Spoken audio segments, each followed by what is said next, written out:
What is up, people of the internet? My name is Davicap, and today we're going to talk about Red Mist Pillager. Specifically, should you play this card in your decks? Now, when I went to PAX, I actually won the tournament, and in my opinion, I won the tournament because of this card. Does that mean it's good? Does that mean it's overpowered? Or did I just get lucky? We're going to discuss these points and find out in today's video, so stay tuned. So first things first, let's get into the basics. What is Red Mist Pillager? It is a red card that costs 5 mana, has 4 attack and 2 health, meaning it will die to a creep. And the combat text, this is actually quite interesting. After the combat phase, if Red Mist Pillager dealt battle damage to a tower this round, summon a Red Mist Pillager. Now it says tower here, but just for clarity, that applies to both towers and ancients. So that doesn't matter if you're wailing on the 40 health tower or the 80 health ancient. Either way, you're going to be spawning duplicates. And the most important thing to know about this card is that it's exponential. So if you have one Red Mist Pillager hits a tower, then you got 2. Then they hit the towers, then you got 4. Then the 4 hit the tower and you get 8. Then 8 hit the tower, you get 16. And you see where this is going. They keep doubling over and over and over. Every single Red Mist Pillager that hits a tower or an ancient will spawn another Red Mist Pillager. Now, on paper, this sounds absolutely insane. It's like you hit once and it quickly snowballs out of control. Is that the case? Is the card as strong as it seems, as out of control as it seems? So, yes and no. I played the deck with Red Mist Pillager twice, and the first game I played Red Mist Pillager, it was kind of a dud. The second time I played Red Mist Pillager, it was a game-winning card. So what's the deal? Why was that happening? So first, let's talk about this card's weaknesses. This card is very expensive for its stats. We can directly compare this to Untested Grunt, which is only at 2 mana. So with Red Mist Pillager, you're spending 3 mana just on the combat text, meaning that, of course, if you don't get to trigger its ability because it gets blocked or killed beforehand, then you've essentially wasted 2 mana on an overcasted card. Secondly, while it does pretty impressive damage, it has very low health, making it vulnerable to cleave, spells, and worst of all, basic creeps. That's right, one simple melee creep will completely take out a Red Mist Pillager. So in order to actually get the full effect of this card, you kind of have to play it uncontested against no other enemy. And to be honest, that's not always easy to do. And that kind of leads to an awkward situation where if you're losing the board, Red Mist Pillager is practically worthless. Imagine this scenario. You've got one hero in a lane up against 2 heroes plus a creep. In that case, no matter where you spawn Red Mist Pillager, it's going to go up in front of another creature or a hero, and it's almost certainly going to die because of its low health. And because, 4 attack is respectable, but it's kind of low for 5 mana, that probably means that Red Mist Pillager is not going to help you win this lane. So if you're losing a lane, Red Mist Pillager is really bad. It's a dud in your hand. It's basically a wasted card. Sure, if you absolutely positively need some sort of body to block, let's say a Thunderhide pack that's about to roll in and do like 14 damage to your tower, then yeah, sure, you can play Red Mist Pillager. But if you're like desperately throwing Red Mist Pillagers as cannon fodder in front of giant creep or giant heroes, then my friend, you are in trouble. So first off, the biggest weakness of Red Mist Pillager is that if you are losing, Red Mist Pillager is not gonna help you whatsoever. So there's another problem with Red Mist Pillager that's much more subtle, and a lot of players who play Artifact probably didn't even realize that this is how the game works. So whenever a minion or a hero, anything, whenever a card enters the battlefield, like a creep or a hero, if it can go in front of another enemy card, it must go in front of another enemy card. Sometimes it goes in front of a card randomly. Sometimes you get to choose which hero or which enemy card it goes in front of. So if Red Mist Pillager attacks uncontested, and after it does that, there is an empty card slot in front of an enemy card in that lane, then the Red Mist Pillager who spawns must spawn in front of that card. Now, that's both a good thing and a bad thing. It's a bad thing in the sense that if the enemy player puts other creep in that lane, then you're not going to be able to get the new Red Mist Pillagers to push through to the tower next turn because there's something blocking the way. The potential good side of it is that you can actually use Red Mist Pillager as an infinite blocker. Let's suppose, for example, that you have a Red Mist Pillager and a Bristleback in a lane, and they are not across from each other because let's say Bristleback killed whatever's in front of them, and so it's just Red Mist Pillager and Bristleback, and they are catty corner from each other. Red Mist Pillager attacks, hits the tower. The new Red Mist Pillager spawns in front of Bristleback, meaning that, next time Bristleback attacks, he has to hit the Red Mist Pillager in front of him. That attack from Bristleback kills the Red Mist Pillager, but the original Red Mist Pillager, hits the tower and spawns another Red Mist Pillager in front of Bristleback. So potentially, Red Mist Pillager can spawn an infinite number of blockers in front of the enemy's creeps or heroes or whatever. I mean, that's not really the ideal situation because you want as many Red Mist Pillagers as possible hitting the towers. But I mean, hey, a free blocker that spawns every turn, it's better than a lot of cards out there. So you can actually use Red Mist Pillager defensively. It's a little bit harder to use and it's a little bit more RNG based because you don't get to control where that new Red Mist Pillager spawns. So if there's an enemy Bristleback and an enemy creep, the Red Mist Pillager could spawn in front of either one of those cards. But, that's a really interesting and possibly really effective way to use Red Mist Pillager because its weakness is that it's vulnerable to dying. But if you have your Red Mist Pillager set up so that it attacks, spawns a dude which blocks, and then it attacks, spawns a dude which blocks, you kind of don't care that it doesn't have much health because it's dying and respawning every turn.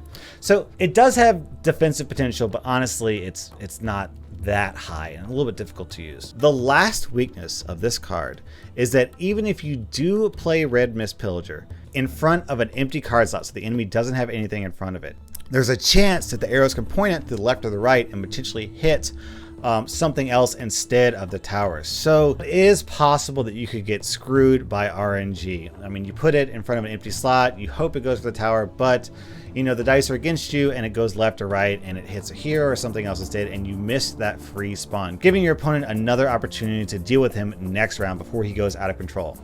The last problem with this card is, of course, its low health. It's very, very vulnerable to AoE, just low damage effects. For example, Tower Barrage, it doesn't matter if you've got 1,000 Red Mist Pillagers in the lane, Tower Barrage will completely wipe it out. Echo Slam is going to do a fantastic job of dealing with Red Mist Pillager. Honestly, just blue spells in general are going to do a pretty good job of dealing with Red Mist Pillager because blue is so good at AoE and Red Mist Pillagers are so vulnerable with their 2 health that with Red Mist Pillager against a blue deck, they're probably not going to get that wide. You're not going to spawn that many Red Mist Pillagers and you're going to be kind of limited in their effectiveness. All right, that is enough. That is enough trashing on Red Mist Pillager. I feel like I've gone through this giant laundry list about how bad the card is. But with all these weaknesses in mind, the card does actually have a lot of potential. In a lot of other card games like Magic the Gathering or Hearthstone, there's a term called a win more card. A win more card is a card that basically, if you're losing and you play it, it doesn't help you. But if you're winning and you play it, it helps you win even more than you already are. And in general, card player communities aren't particularly fond of win more cards because they don't really help you that much, right? You want cards that will save you from losing so that you can win, but if you're already winning, what's the point of winning more? It's completely redundant. While that is certainly a concept that applies in other games, Artifact is a little bit different. Let's suppose, for example, that you're in a lane and you are starting to pull ahead and you've got the enemy tower down to like 5 health and the enemy doesn't have many cards in the lane, so you are on the verge of taking that tower. Now, playing Red Mist Pillager would be considered a win more card. Like you play this, all it's doing is helping you win the lane even more, but you're already going to win, so what difference does it make? But the thing about Artifact is that once you win a lane, you do have to win that lane more to win. Or rather, you could win that lane more to win if you don't want to go for the 2 tower victory, if you want to go to the ancient victory. So the best way to use Red Mist Pillager, in my opinion, is once you get a lane that you're winning, where you could play Red Mist Pillager and it won't have something blocking it, where the arrows won't point into someone else. You play Red Mist Pillager in a lane that you're already winning. It attacks the tower to help bring down the tower. It spawns another one, and that puts your opponent in a really, really awkward situation. Okay, so In Artifact, the Ancient has a ton of health. 80 health. I played like five or six games of Artifact at PAX. I did not once see the enemy Ancient go below, I want to say 40 health. It just didn't really happen in my games, even with playing Red Mist Pillagers. That's because most games are won by taking out other towers, because putting 80 damage into an Ancient takes a lot of resources, a lot of time, and most decks just can't really do it. So when an enemy loses a lane, what they want to do is be like, okay, I've lost this lane. I'm going to let my tower tank whatever's left, and then I'm just going to go focus my resources on another lane and then try and win that. And while it's true that the enemy's going to take a little bit of damage each round, 80 health is so much damage that they're not really that worried about it, so they can focus their resources on another lane. Meanwhile, because you won the lane, it is probably the case you've got a bunch of resources here, like maybe a hero or two, maybe some big creatures. So you've invested a lot in this lane, and that kind of puts you in an awkward situation because you put all these resources in the lane to win the lane. Meanwhile, the enemy is kind of like pulling out of that lane because they've lost it and they're letting the tower tank the damage. What Red Mist Pillager does is it puts a clock on the enemy. They basically are like, okay, yes, I've abandoned this Ancient, but either I have to make one of two choices. Either I have to go back into that lane that I've already lost, that I don't care about anymore, and try to defend against the Red Mist Pillager, or it extremely accelerates the clock that I'm under, and I have to win the game against the Red Mist Pillager as quickly as possible before I get swarmed by the Red Mist Pillager. That can really screw up your opponent's plans. They just have to, like, for example, let's suppose that they've lost a lane and they've got an empty lane, they got nothing there, and you drop a Red Mist Pillager. That thing's gonna double every turn. I've got to kill this thing quickly. At that point, they have to spawn, let's suppose a blue hero like Zeus or Luna or whatever in that lane so they can cast Tower Barrage. Suddenly, that requires them to invest this hero in this lane that they would much rather spend on a lane that they could still win. And while it's true that the Tower Barrage will take out all the Red Mist Pillagers, it's probably the case that because you won that lane, because you're already winning that lane, you've got a really strong presence here. So then that Zeus or Luna or whatever is just going to die, and he spent 2 cards to deal with just your 1 card, and that's not really what he wants to do in the slightest.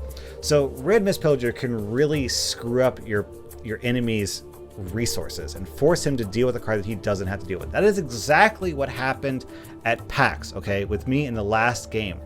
I was winning the 3rd lane, and I played Red Mist Pillager in that lane. And what I think the opponent really should have done was gone the clock route. Just be like, okay, Red Mist Pillagers, I've got to win this game quickly.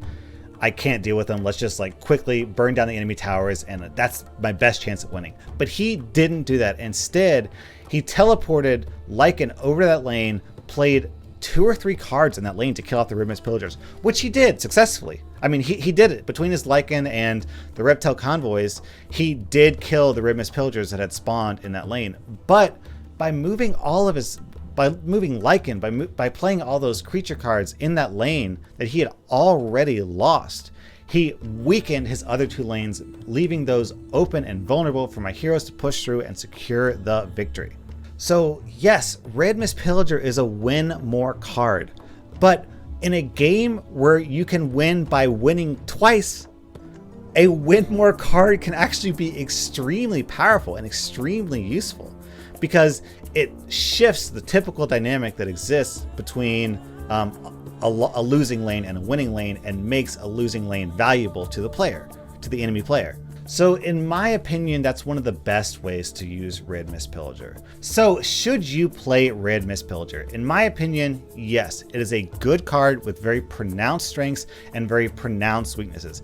And as long as you're able to play it in one of your winning lanes, and statistically you should have 1 winning lane. I mean, there's 3. If you can't win one of your lanes, then you're in trouble anyways. So you find one of your winning lanes, you slam down Red Mist Pillager in that lane that you're already winning, and you force your opponent to either race you to the finish line or spend a whole bunch of resources trying to take out that Red Mist Pillager. And unless they're a blue deck with a ton of AoE, they are probably going to struggle with that.